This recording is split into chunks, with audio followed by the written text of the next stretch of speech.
सलमान खान आणि RSS, हो तुम्ही बरोबर ऐकलाय. मुंबईच्या नेहरू सेंटरमध्ये काहीतरी असं घडलं ज्यानं सर्वांच्या भुवया उंचावल्या. नुसता सलमानच नाही तर रणबीर कपूर, विकी कौशल, अक्षय कुमार, शिल्पा शेट्टी आणि चक्क करण जोहर सुद्धा तिथे उपस्थित होते.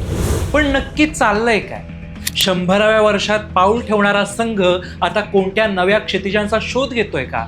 आज आपण हेच डिकोड करणार आहोत आजच्या व्हायरल कारभारमध्ये. निमित्त होतं संघाच्या शताब्दी वर्षानिमित्त आयोजित 100 इयर्स ऑफ संघ जर्नी न्यू होरायझन्स ही व्याख्यानमाला. एरवी ग्लॅमर पासून दूर राहणारा संघ आता समाजातील ओपिनियन मेकर्स म्हणजे सेलिब्रिटींशी थेट संवाद साधतोय. ही संघाची सॉफ्ट पॉवर रणनीती आहे असं काहींचं म्हणणं आहे. जोसेफ नाय यांच्या भाषेत सांगायचं झालं तर जेव्हा तुम्ही तुमच्या विचारांनी लोकांना आकर्षित करता तेव्हा तुमचा प्रभाव वाढतो.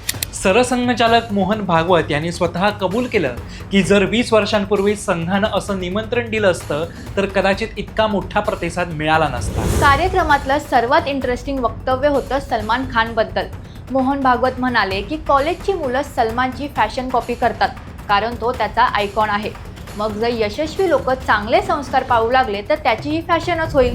सिनेमा में सलमान खान जी क्या पहनते हैं, कॉलेज विद्यार्थी वैसा पहनते हैं. अरे भाई क्यों पहन रहे? नहीं, उन्होंने पहना इसलिए. और उन्होंने क्यों पहना मालूम नहीं. सभी बातों में ऐसा, अच्छी बात बुरी बात सभी बातों में ऐसा फैशन से चलता है. विचार करा, संघ आता फक्त शाखांपर्यंत मर्यादित नाहीये.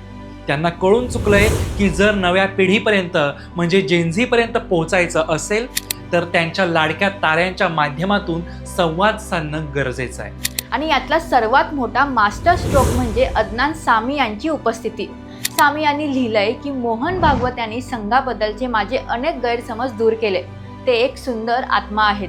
ही संघाची सर्वसमावेशक प्रतिमा तयार करण्याची चाल आहे असं म्हटलं जातं. मोहन भागवत यांनी स्पष्ट केलं की हिंदू हा धर्म नसून ती एक सांस्कृतिक ओळख आहे. भारतात राहणारा प्रत्येक माणूस, मग तो मुस्लिम असो वा ख्रिश्चन, जर तो स्वतःला भारत मातेचा पुत्र मानत असेल तर तो संस्कृतीने हिंदूच आहे. पण रणनीती फक्त सेलिब्रिटींपुरती मर्यादित नाहीये. संघाने शताब्दी वर्षासाठी पंचपरिवर्तन अजेंडा मांडलाय. जातपात नष्ट करणं, पर्यावरणाचं रक्षण करणं आणि स्वदेशीचा पुरस्कार. पण मित्रांनो, यात एक कठोर बाजूही आहे. भागवत यांनी घुसखोरी आणि लोकसंख्या असंतुलनावर पुन्हा एकदा कडक भूमिका मांडली आहे. त्यांनी स्पष्ट सांगितलंय की घुसखोरांना ओळखणं ही समाजाची जबाबदारी आहे आणि नोकऱ्यांमध्ये भारतीय नागरिकांनाच प्राधान्य मिळायला हवं. थोडक्यात सांगायचं झालं तर संघ आता रिब्रँडिंग करतोय. म्हणजेच त्यांनी त्यांचे दरवाजे बुद्धिमंत कलाकार आणि शहरी मध्यम वर्गासाठी उघडलेले. नॅरेटिव्ह बदलण्याचा हा प्रयत्न आगामी काळात भारताच्या राजकारणावर आणि समाजकारणावर काय परिणाम करतो हे पाहणं महत्त्वाचं ठरेल. तुम्हाला काय वाटतं? ही संघाची आधुनिक चाल यशस्वी होईल का? कमेंट्समध्ये नक्की सांगा. आणि असेच माहितीपूर्ण व्हिडिओ पाहण्यासाठी आमच्या व्हायरल कारभाराला फॉलो आणि सबस्क्राईब करायला विसरू नका.